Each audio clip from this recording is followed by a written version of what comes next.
Jules here from Tarot Adventures with Jules. As you know, I typically focus on tarot related content. However, tonight I have a very special treat. I will be inviting the author TJ Alexander to join me for a live about their fabulous books. They are the author of Chef's Kiss and Chef's Choice and the soon to be released Second Chances in New Port Stephen, due out in December 5th, I believe. The books are utterly fantastic. Do not hesitate to track down a copy. I highly, highly recommend. Yeah, they're absolutely lovely, focusing on queer joy and success and love and all of these wonderful things that are so needed right now. Healthy dose of romance as well. So yes, very fantastic. So I'm just going to wait for TJ to join me in just a moment, and we'll be able to start our chat. Yeah, and the other thing is TJ has a newsletter that you can sign up for, and they are actually doing a giveaway for this recipe card with illustrations about with featuring the two characters from Chef's Choice, along with a really fabulous recipe. So let's see here.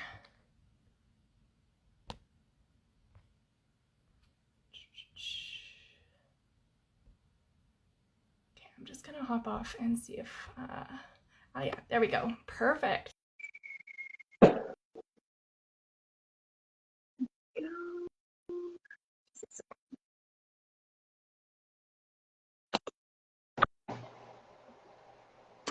Hello.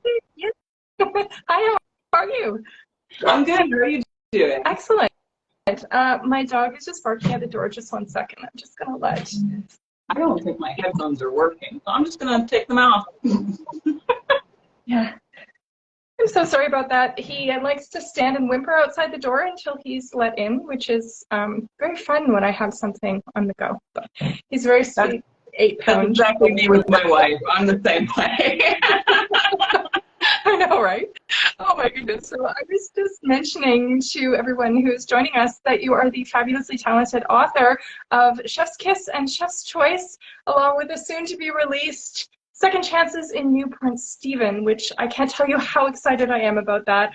The fact that it centers on a protagonist that is in their 40s. I'm 43, and that's so exciting to me that books are being put out that feature protagonists that are in the same age group as me. Like, this is, I know. There are a lot of romance novels feature people that are in their 20s or maybe their early 30s. So the whole idea of having folks that are a little older than that is so exciting. So, yay. Yeah, I was really into the whole idea of doing a couple love story in that age group. I turned 40 later this year. I'll be 40 the month that this book comes out, December 2nd. Yep. So Sagittarius. So exciting. I'm a Gemini Sun, Scorpio Moon, and Libra rising. So here's the thing. I don't know much about astrology, actually. Yeah, most people are their sun sign, right? And that's a great starting point, and then you kind of go from there. And yeah, I'm fairly new as well. Yeah. All I know is what my editor has told me, basically, about astrology. So I just keep repeating the same things about, like, oh, that's so Pisces. I love it. Yeah, because Luna's a Pisces, right? Yes. Some of my best friends are Pisces. Fabulous. So I was very aware of certain personality traits that a Pisces gal might say, like, well, this is because this is just who I am. This is just how I am. I'm crying on my sofa during a commercial that's sappy because it's my Pisces season. Or, yeah. So I really wanted her to be a Pisces. Absolutely. It's fabulous. It fits her very, very well. That's amazing. So yeah, so I wanted to talk a little bit about you. I believe you have an MA in writing. So what brought you to writing in the first place? What drew you to word crafting?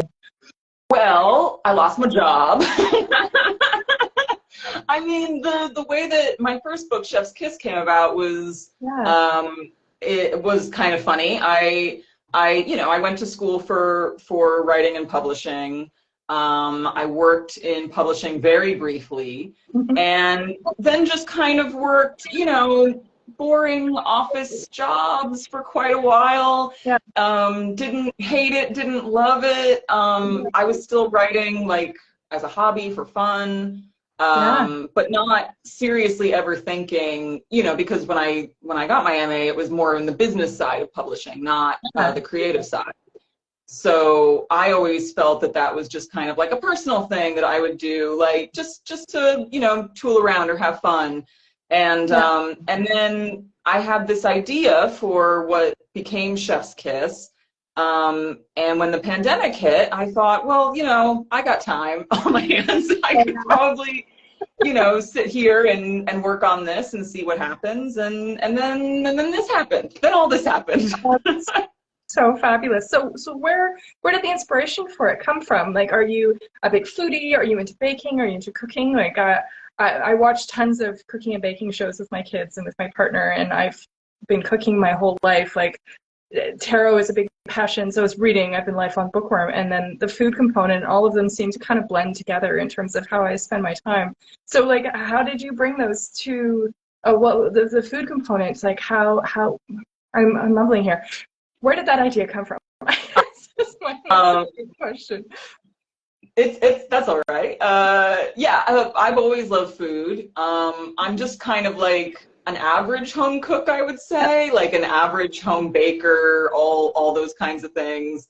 But also just obsessed with watching other people who know what they're doing cook and bake on TV. So, you know, food media, even back in the, you know, the early days of Food Network with the big guns, with the Ina Gardens and the Bobby Flays and all the people who kind of brought food entertainment into this like different era of like, we're not just going to teach you how to do a skill, even though the skills are still important. It was this idea of food as entertainment and as more of a lifestyle, you know, comfort thing that you could sit down and watch.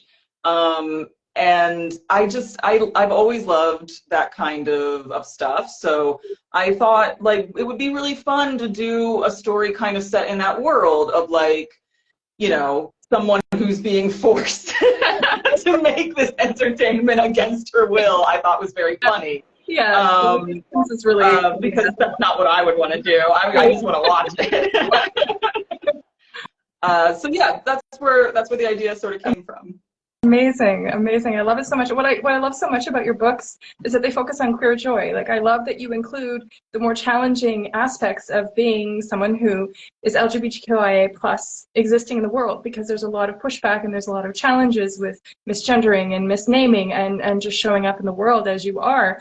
And those components are in your books, which I think is really important, but you also leave space for celebration and for joy and success and connection. And that is so amazing. Like, growing up in Alberta as a teenager, my only access to really any kind of LGBTQIA plus representation outside of my friends in the theater community was like Boys Don't Cry and stuff like that, which is, those stories are so necessary, but it's also very heavy and it's so trauma based, and it's so nice to have joy to offset that, right? And I just love that so much about your books, and that you've added that in such a beautiful way to both of the books that have come out so far. It's so lovely to have that and to be able to pick up that book. And I just wish that that had been available to me like 20 years ago, right? Because I would have understood so much more about myself and how I showed up in the world. And that's where I think representation is so important. So thank you for writing this. And I so look forward to passing copies of your books on to my kids when they're a little bit older. And, you know, that's very wonderful to have. So thank you for creating that. That's so necessary, especially right now with the current climate and how scary things often feel. You know, it's really great to have that. So thank you. I just wanted to kind of mention that. And it's interesting how I came across your book too, because I had gotten a recommendation from someone in my library book club about a graphic novel called Chef's Kiss by Jarrett Melendez. And it's also fabulous. I don't know if you've had a chance to read it. I haven't, but it was funny because even though I believe that graphic novel is published by a small, an independent publisher, it's distributed by my publisher, Simon & Schuster. So we were kind of like side by side in a lot of marketing materials when our books were coming out the same year. And I was like, do I email them? Do I do I send a DM saying like, hey, like I didn't know how to approach that because I'm sure a lot of people searching for one queer book with that title found the others. Which is so great because it gives you both exposure, right? If someone is familiar with your work, then they found the graphic novel, and then vice versa, right? Like that was how I came to it, and I was so glad that I, done that search and had the recommendation because it opened up this whole new world with your writing as well. It's so funny how sometimes books come into your radar, like it can, because the queer romance community, there's so many amazing authors and books that are coming out, and it's more and more all the time, and it's so wonderful to see. But you kind of, as soon as something comes on your radar, then it opens up to so many other things too. It's just so fantastic. Yeah. Yeah, I think it's really amazing, especially now, there's more queer books coming out than, previous generations, more than ever before. I think you and I probably both grew up in that era where, it was Boys Don't Cry, and it was, your only access to queer media was these movies or, books that were really tragic and kind of bummers, which are, there's definitely a place for those stories, and they're important stories, but like that was all of our diet, was just like, oh, these characters cannot exist in the world as the world is. Yeah. And now we're finally getting to a place where we can tell stories that, are a little bit, balanced. I do like writing books that, they're romances, so there's joy and there's a happy ending, and, the queer characters win in the end.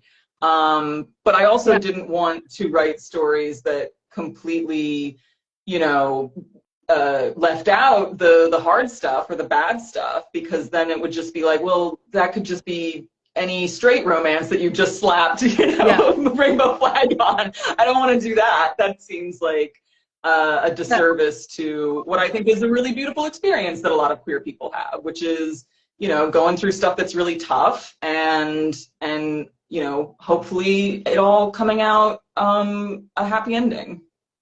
Yeah, absolutely. And I think the fact that your books are so balanced and well-rounded with all of the components of that showing up and having that experience, it really does create a really balanced perspective, right? Like, because those things do happen, and it's part of people's day-to-day reality, and it's important to include, but it's nice to offset it with some of the gentler, kinder, more loving aspects of it.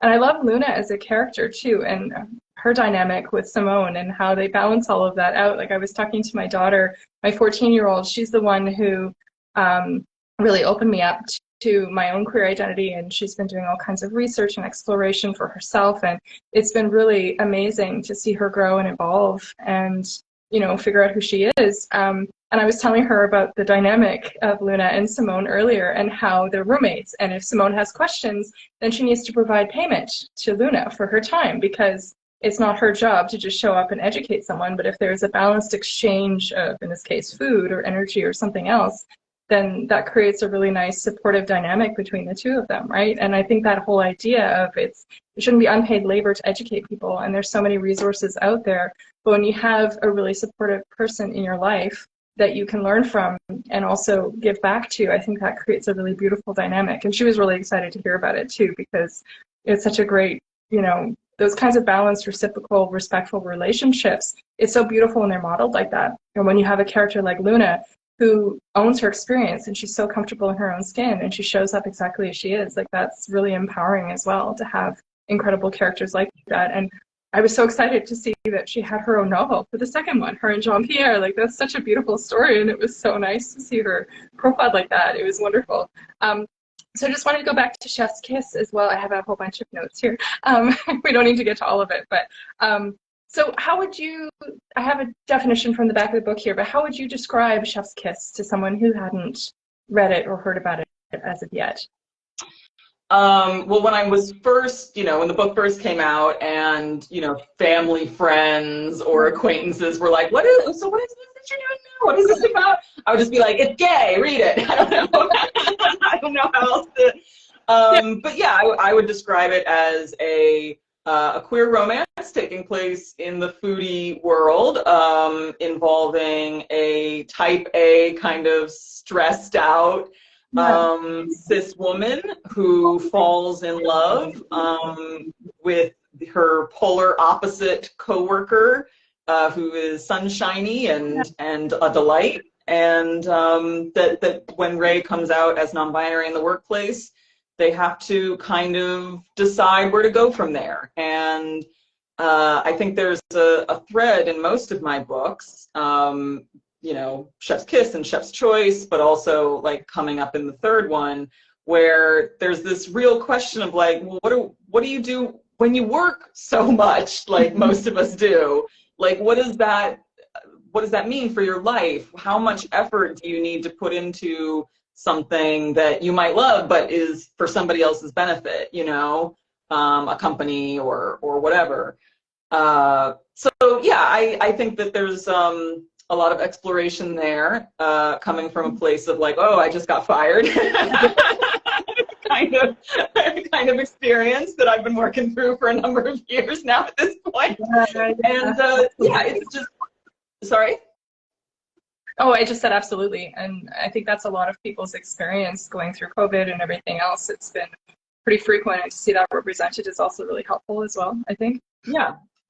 I think that a lot of people who've been through that period of isolation, or at least I have, found great comfort in writing these books and, you know, kind of vicariously going into this world where everyone has this little, you know, found family in some of these stories, and this network that they build for themselves, and a little world outside of reality, but also still connected to, you know, what's going on, what's happening.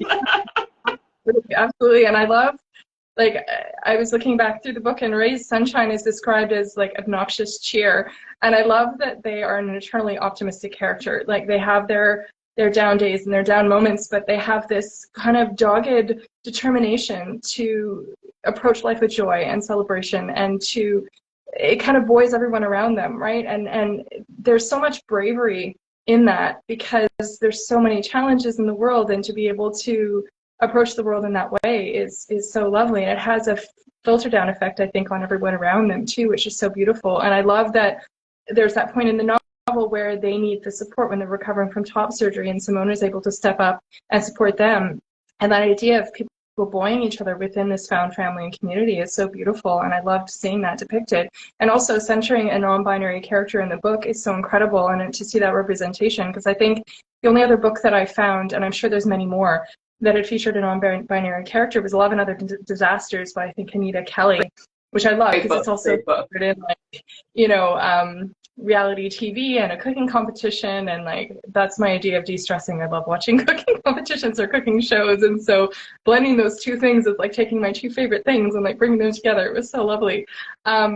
Yeah, so that was really, really great. And I couldn't help but think too, I watched a bunch of masterclass cooking shows with my kids. It's like Gordon Ramsay, and then also there was one with Alice Waters, and she was going through and doing all this kind of like regional cooking, going down to her local farmer's market. And when you were talking about Lisette Dambois and her cooking show, I immediately thought of Alice Waters and like that whole kind of, you know, aesthetic and approach to food, and like the gentility of like her approach, and like how, yeah, it was really beautiful. So like, I feel like I had this like running kind of visual in the back of my head of like how that would all fit together. It was really beautiful how you incorporated all of that. Yeah.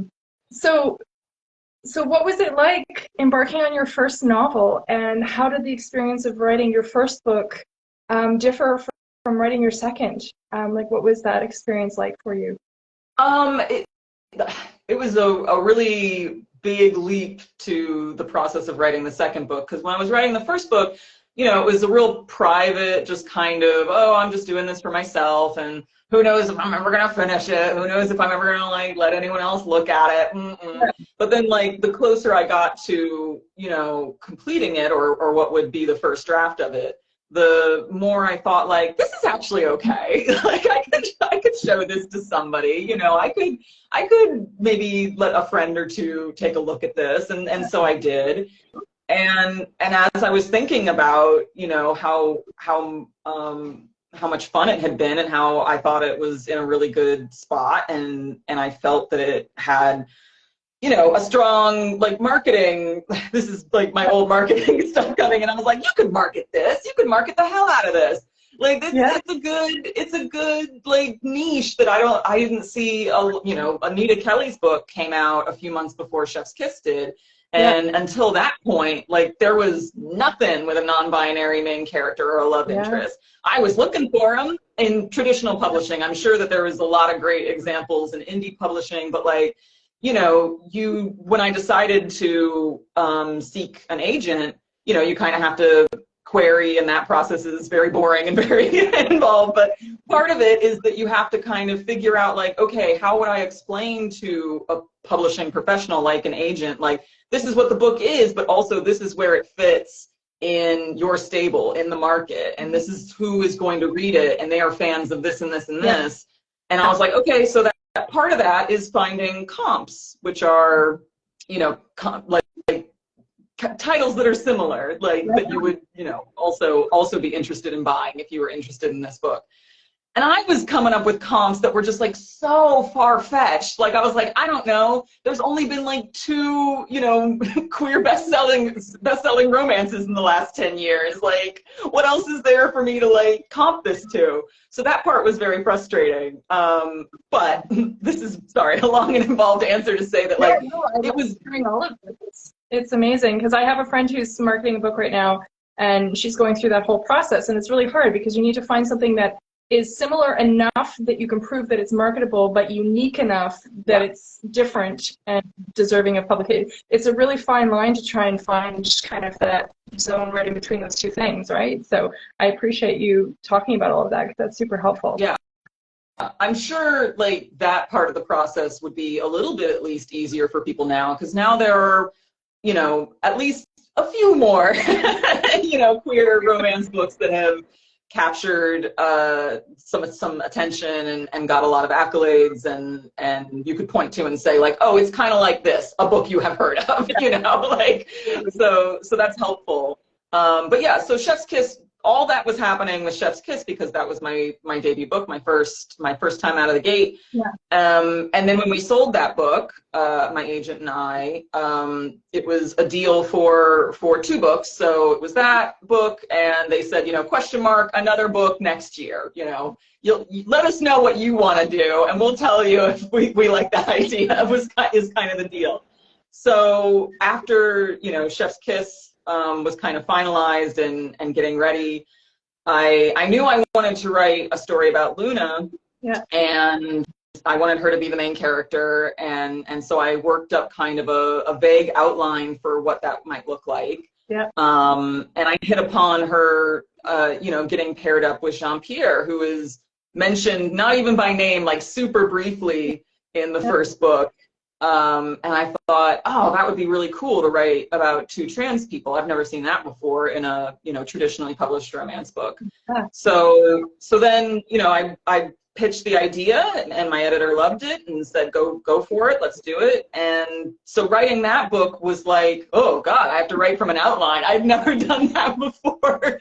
That was a completely different experience from just like sitting down at my laptop, you know, in the afternoon being like, what do I feel? Like, what is flowing through me today? The process is not like that at all. When you're working from an outline, you're like, okay, today I need to get the chapter where this has to happen done and, you know, put to bed.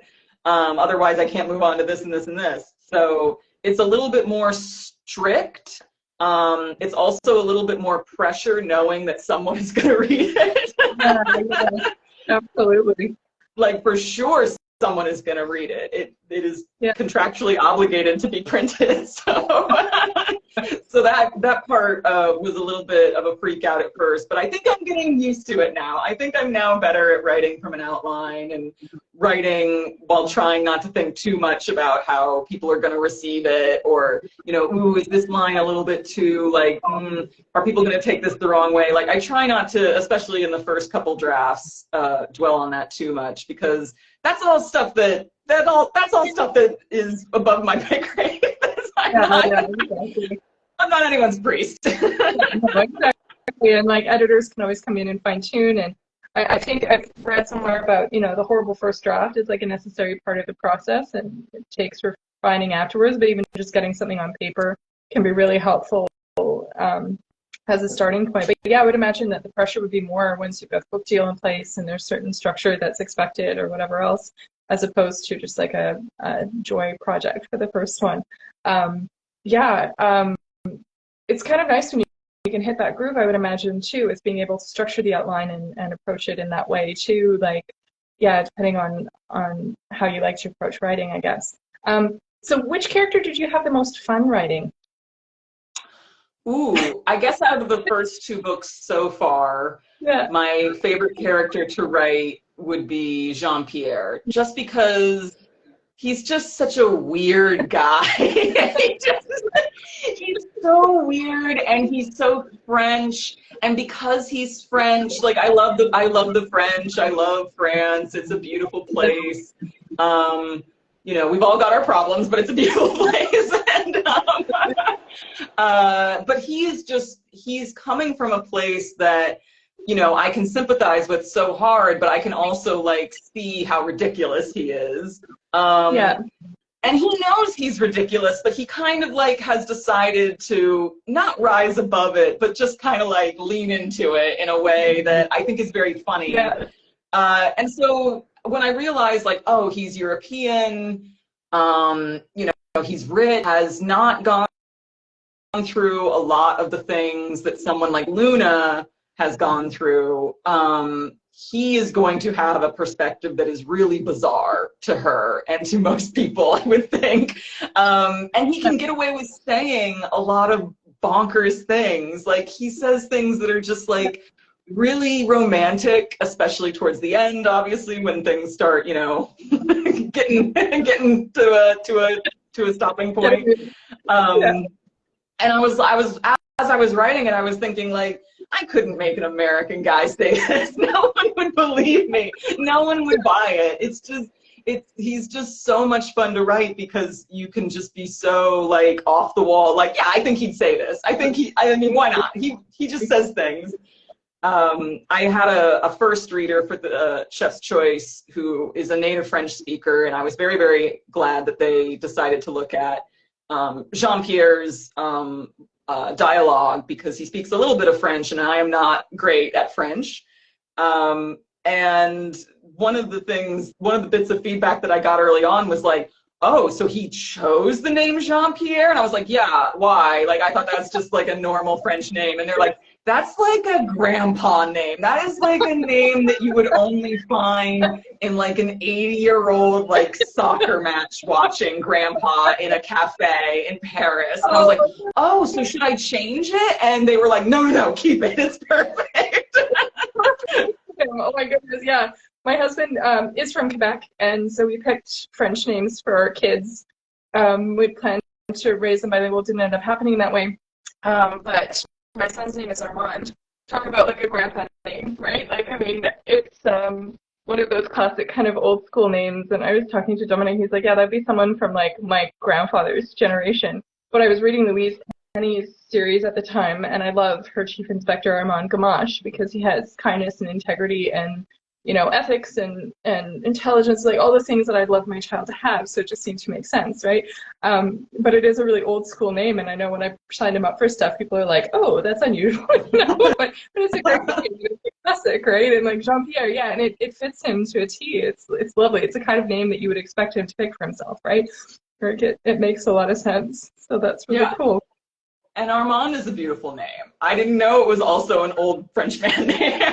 I'm learning so much. I mean, I know, being an Anglophone, I'm coming in from the outside, and I think, oh, that sounds fancy. My eldest is Eloise. My younger daughter is Adele. She goes by Addie now. And then Armand, right? And I didn't mean to pick two A names either. It just happened that way.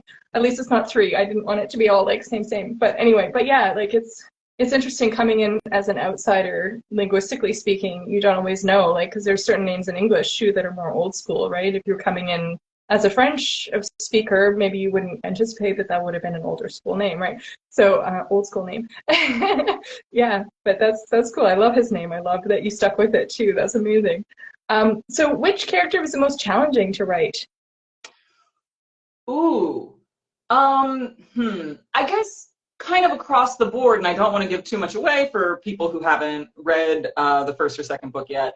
Yeah. But I would say that there are, like most romance novels or some romance novels, there's a few villainous characters in some of these books. Some of them are pretty cartoonish.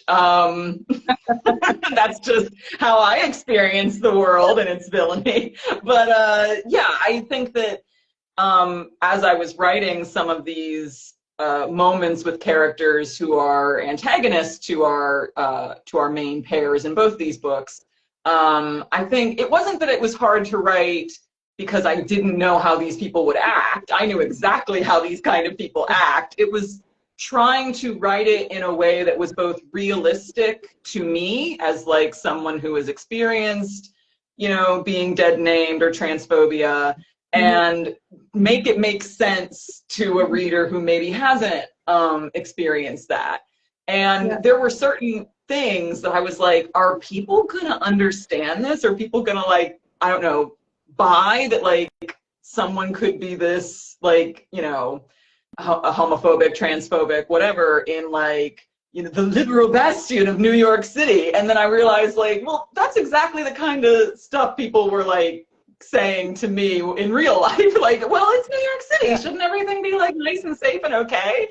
And I was like, oh, okay. So I can't really worry about that too much. I think it came down to realizing that I needed to, on some level, like, trust my cis readers that they were going to believe me and understand that, like, oh, this is like, some of the things that happen in these books are very silly and they're obviously like heightened for comedic purposes, but a lot of the bummer stuff, a lot of the sad stuff is like, that's just normal stuff. That's just like baseline, without like being a billionaire food empire like person. Like, it's just baseline, like, normal stuff, I think. Well, I was re-listening to Chef's Kiss earlier, and the name of the editor-director guy who comes in and is super pretentious, I think it was like a frat boy aesthetic with all the vintage teas. The name of the character starts with a C.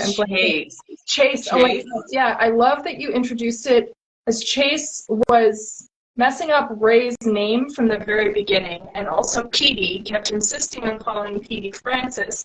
And so even before Ray presents themselves as non-binary and asks people to use the they them pronouns, that disrespect has already been established. The disregard basic courtesy was already established. So I feel like, as somebody who is cisgender and hasn't been exposed to that, the whole concept of someone messing up your name and how ridiculous it is. And I love how Ray calls them Mac and like totally throws it back. And that's such a great way of presenting how disrespectful and rude that is, right? Like, would you call someone by the name that they're not using? No, of course you wouldn't. So why would you do it with someone else? If someone wants to be known by a certain name, then like it's no skin off your nose to use the name that they prefer. And so, or they ask you to use, or how they identify, right? So I really appreciated that, because I felt like that was like a really good contextualization for someone who's cisgender and going in and hasn't had to face up to that in their own experience. Yeah, I thought that was really, really, really cool. So what character do you relate to most of all the characters that you've written? Oh, definitely Simone. I I got a lot of people who didn't know me that well when the first book came out say, like, oh, so you must like have been writing Ray as like, oh, this is you as a character. And I was like, oh, no. I'm the really nervous one. I'm the anal retentive one who like needs everything like absolutely perfect. Yeah.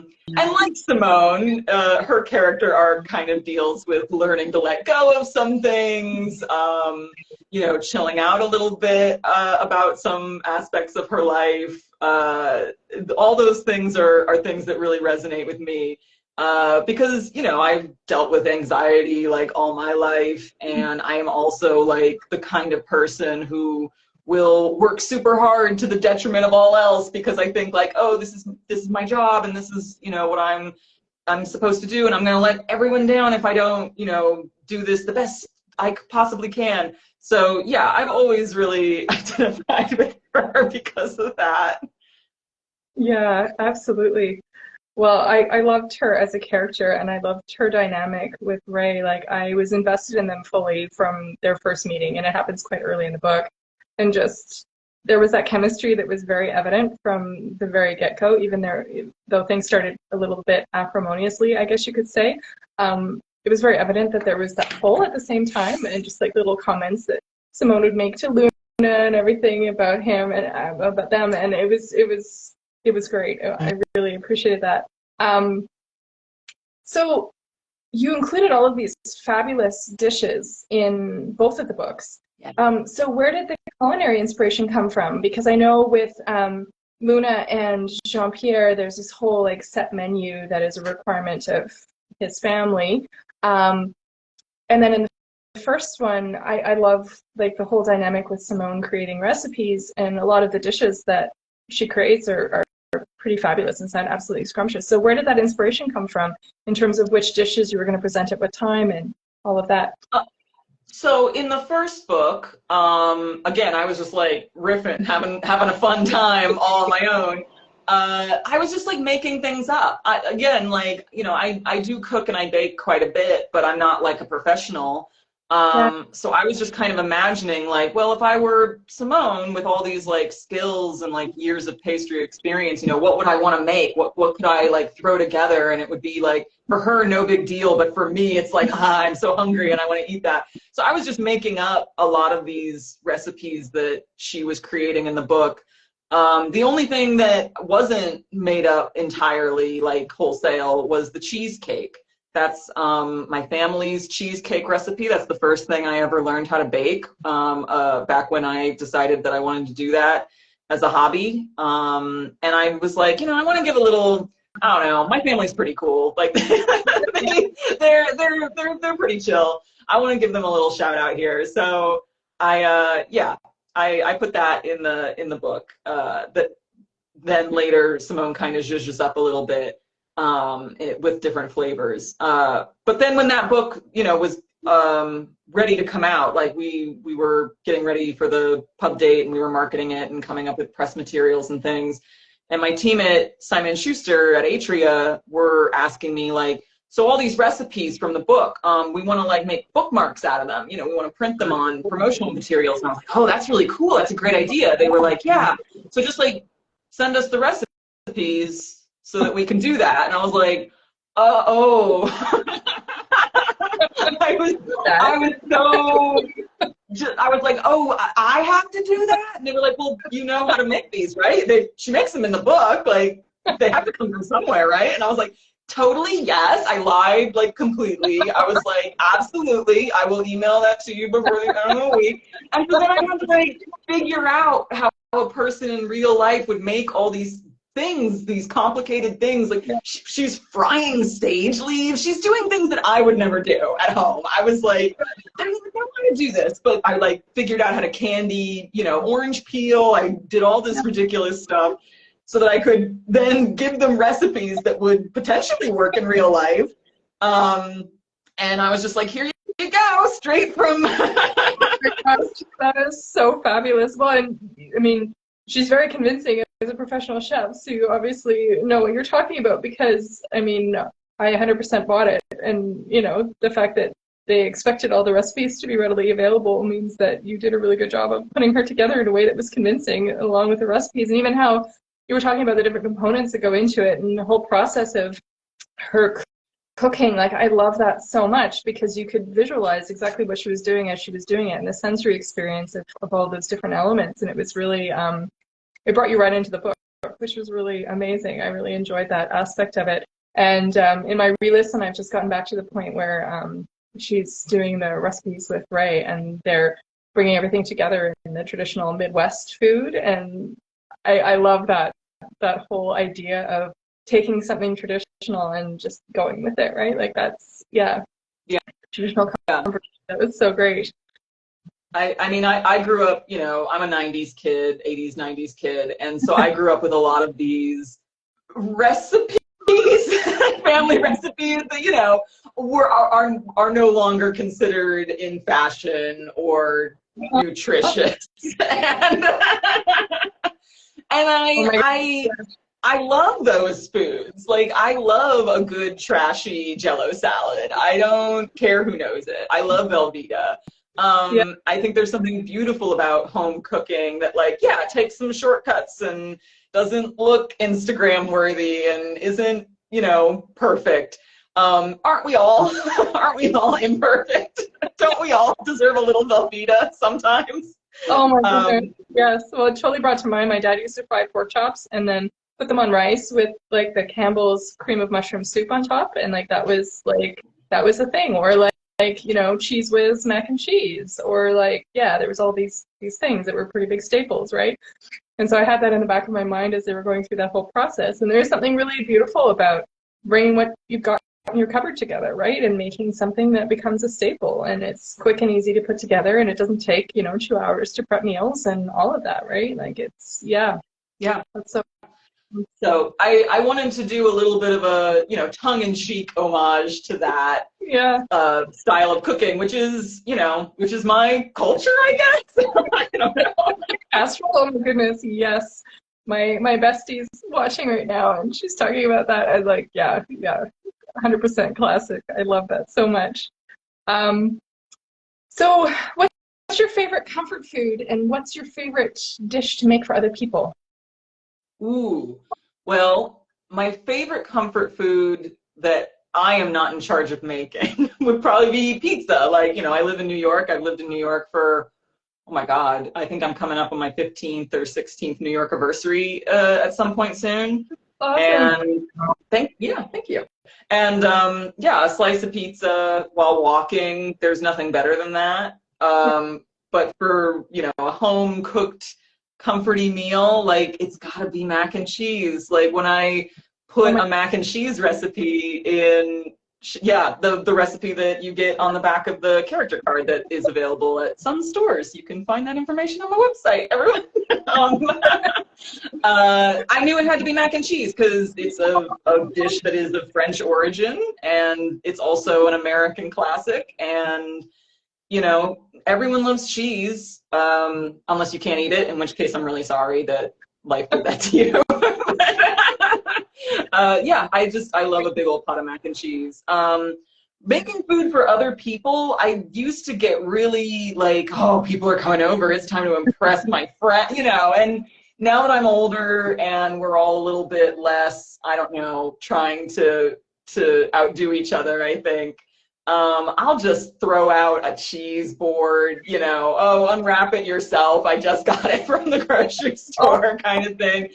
And I'm actually having a few friends over this weekend, tomorrow, and I think a pretty genius plan. I'm like, I'm just gonna do a build your own rice bowl thing, and we're just gonna have, you know, a couple proteins, couple sauces, and then just like a bunch of stuff, just little chopped stuff, and everyone can do it. Everyone can do it. Because I hate when somebody comes over to eat something that I've cooked for them, and like one person in the party of 10 or whatever is like, oh, actually, sorry, I forgot to mention, I don't eat. I made all that. I hate disappointing people, so. Yeah, it's so funny. I used to do a big spread for Thanksgiving every year, or for, you know, Christmas holidays. And it'd be like a 2-day endeavor of like making all of these complicated dishes and everything else. And then one year I realized my kids didn't care, and they actually weren't that interested in eating anything that I was making. Like maybe they might like, you know, one component or whatever. And so we just started doing like pizza or like spaghetti, and it was great because there was less time in the kitchen. We'll still make like a special tortilla, but we'll do it over the holidays, so it's not like on the day of, and it's more relaxed. And, you know, even do it ahead of time, so you can just pull it out of the freezer. But there's something to be said for placing the focus on the people that you're spending time with and not having to worry about the food component. Like, I love an involved meal. I love to cook, but at the same time, it's so nice. And then that whole choose your own adventure, I'm such a child of the 80s. Oh my goodness. With food is so great. It's like with 3 kids, my youngest is 11, I've got a 14-year-old and a 15-year-old. Not everybody likes to eat the same things. and it can get complicated. So being able to just throw a bunch of stuff out and have everyone build their own thing is super helpful, and that applies to adults as well. So I love that approach. And yeah, I can't wait to try this recipe. I can't do dairy in any large capacity, unfortunately, but Johanna and I are heading to PEI next week, and there's a company there that does amazing vegan cheeses. Actually, Dominic, my partner, does a full spread of like vegan cheese for New Year's. He does like a Gruyere and a Brie and a Boursin and a Chèvre and like all of it, but it takes like a month and a half because you've got to ferment everything and whatever. But in PEI, they have a company that has all kinds of lovely cheeses. So I'm absolutely picking some up, and then I'm making this recipe, and I'm going to post it because it looks absolutely incredible, and I can't wait. So, and the nice thing is there's so many alternate options available now that even if if dairy does not agree with you, there's backup options available when you make it yourself or buy it elsewhere. But like, I took one look at this recipe, and I was so excited.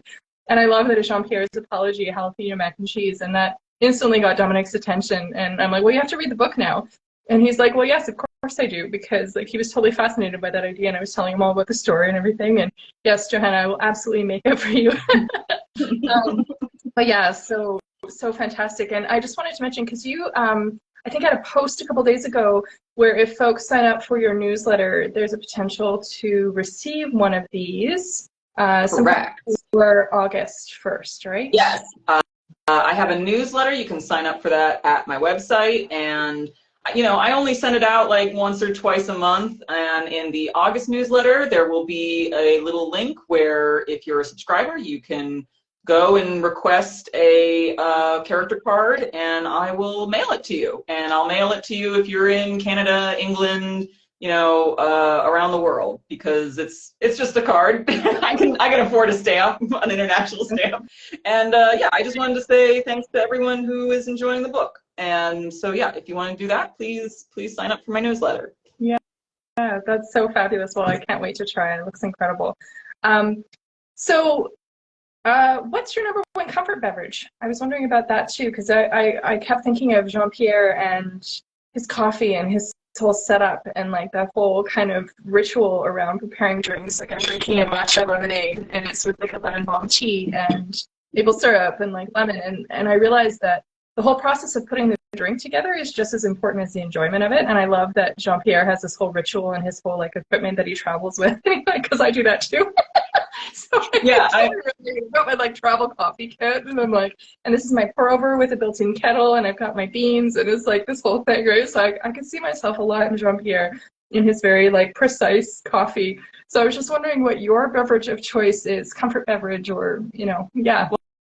Well, I'm a tea drinker. I'm a loose leaf tea drink nerd person. So I definitely share Jean-Pierre and your love of the ritual of like, having to do things in a certain order and at certain temperatures and at certain, there's something really comforting about that. I'll have a couple cups of tea every morning as I'm getting ready to start writing.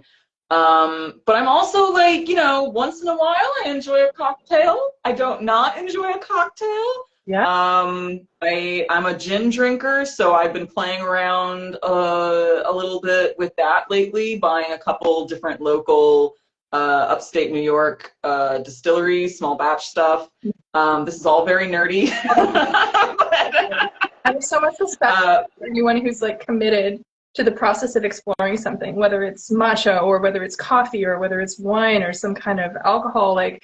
And it's like with Ray and the beer, right? And the fascination with brewing and like the care and attention to every step of that process. Like I have so much respect for that, having that relationship with the food that you're consuming or the drink that you're enjoying or whatever. Like there's a real magic in that, I think. Yeah.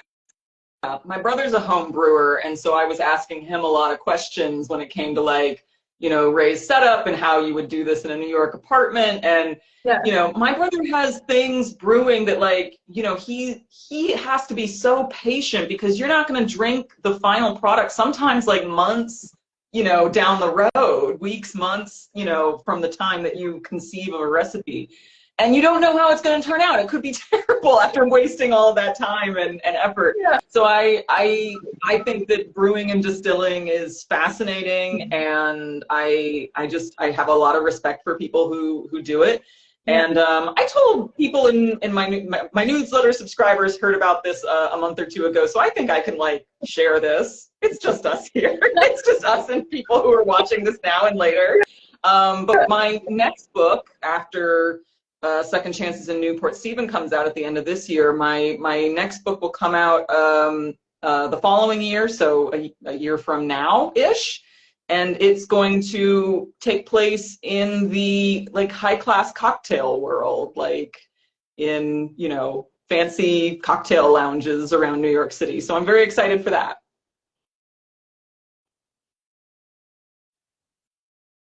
Oh, I think you froze a little bit there. Are you back? Yeah, it just cut out. I just lost you at the point where you were talking about it's going to take place in. And then I was waiting with it got wonky. We're in a small town in Nova Scotia, and like the internet is typically fairly reliable, but then of course when I'm doing a live it decides to be wonky. So please tell me more. I'm so excited to hear there's another book coming. That's amazing.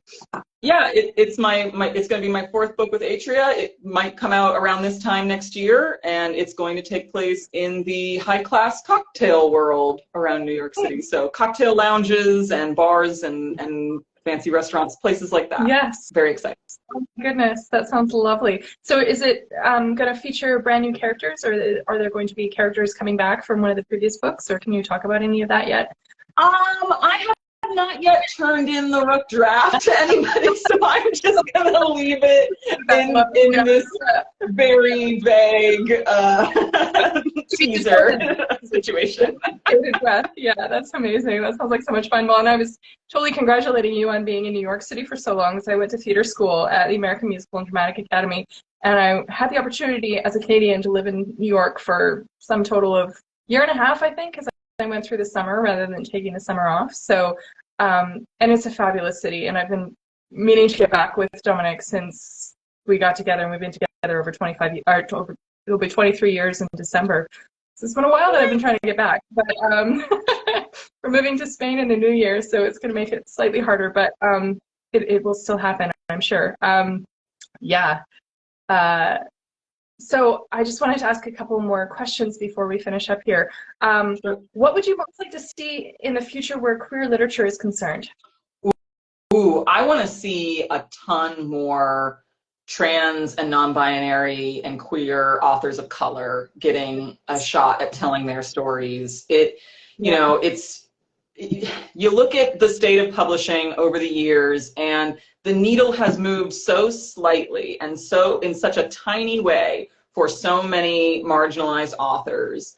You know, Black authors, Latinx and Latin authors, and just like there are so few of opportunities for them to be able to tell not just like, you know, the highbrow literary story, but like genre fiction and mysteries and romances and all those things. I would love to see more of that in queer romance fiction. I'd also love to see more trans women represented as authors. Like it's you know, one of those things that they're just not as represented as other trans people or non-binary people in this field, and it sucks, and I would love to hear more from them. Yes. There are a few romances out there by trans women that I would recommend. I haven't gotten to reading all of them. I have a huge stack of things to read, but you know, For the Love of April French and is one of those that like everyone that has read it has told me that I would love it, and I'm just, yeah, I just wish that we could make more space for all these different people who haven't gotten a chance yet. I don't know how to do that, but like I'd love to see publishers put that into motion. I'd also love to see, like, you know, we were talking earlier how Second Chances in Newport Stephen features characters who are not in their 20s. I love characters in their 20s because you can get up to a lot of wild shenanigans that make sense when you're in your 20s to get up to. Yeah. But like older characters have stories too that, you know, should probably, you know, be told. And I'd love to see more love stories about characters in their 40s, in their 50s, in their golden years, you know, like where's the old folks home romance that I can like get in on. This is something to look forward to, right? Like, it's so great. Life doesn't stop when you hit 40, right? Like, there's so much more to explore. I had the opportunity to meet TJ Klune at a book reading here, and I was talking to him about that because his books, Under the Whispering Door and The House in the Cerulean Sea, feature men in their 40s, which was such a novel concept, right? And so wonderful to see. And yeah, and there definitely needs to be more of that for sure. Because I feel like ageism and then, you know, racism and discrimination, all of those things come into play in the publishing industry in a really big way. I think, yeah, I agree with you wholeheartedly. There needs to be more of a push in that direction for sure. So I have one more question for you, but before we run out of time, just because Instagram is now capping things right at an hour, I believe, where can everyone find you? You're at TJ Alexander NYC here on Instagram, and then your website as well is tjalexander.com. Perfect. And I just joined Tumblr recently, if anyone wants to come back to Tumblr. I'm there also at TJ Alexander NYC. Just having a fun time. So yeah, please. I'm also on Storygraph and Goodreads, all at TJ Alexander NYC. Oh, that's fabulous. That's wonderful. So the last question that I had with the last few minutes are, what are some of your favorite queer writers and books that you feel like everyone should know about? You have so many fabulous book recommendations on your Instagram page, and I love going through, and I've saved a bunch of your recommendations, but I would love to know, like, what's your current favorite or someone that everyone should hear about, or, yeah. Oh my God. Okay, so my favorite book from last year, I'm like trying to, you know, use my brain power to remember everything I've ever read. And I've completely forgotten as soon as someone asked me this question. And I get asked this question every time. It's just like every memory of every book I've ever read is flown out of my brain, but I'm bringing it back. Last year, right? Like, now, tell me everything. My absolute favorite read from last year is a mystery. It's a queer mystery called Lavender House by L.C. Rosen.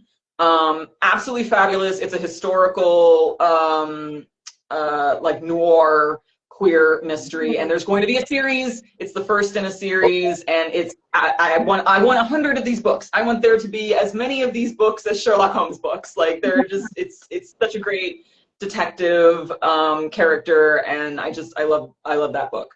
Thankfully I'm in my office, so I can just like cheat and turn and be like, what else have I read? What else is happening?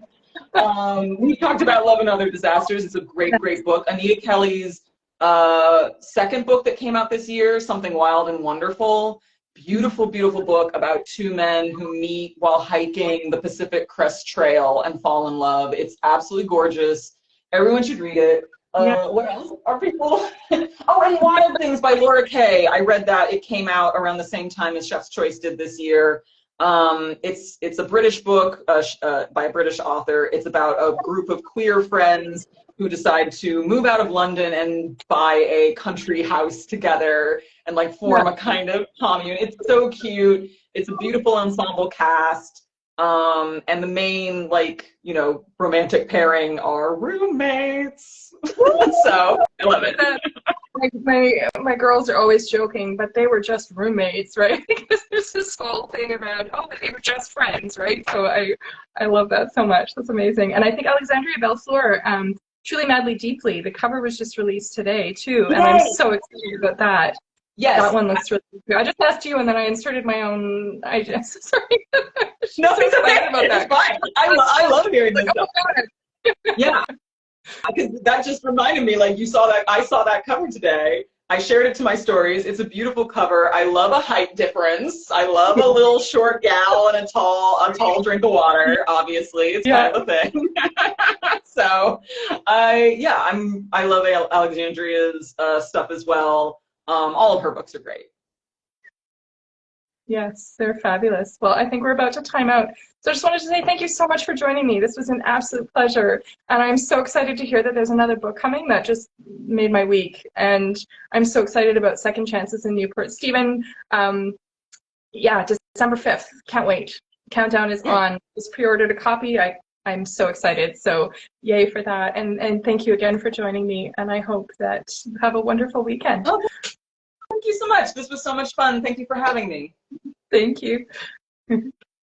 Bye. Bye.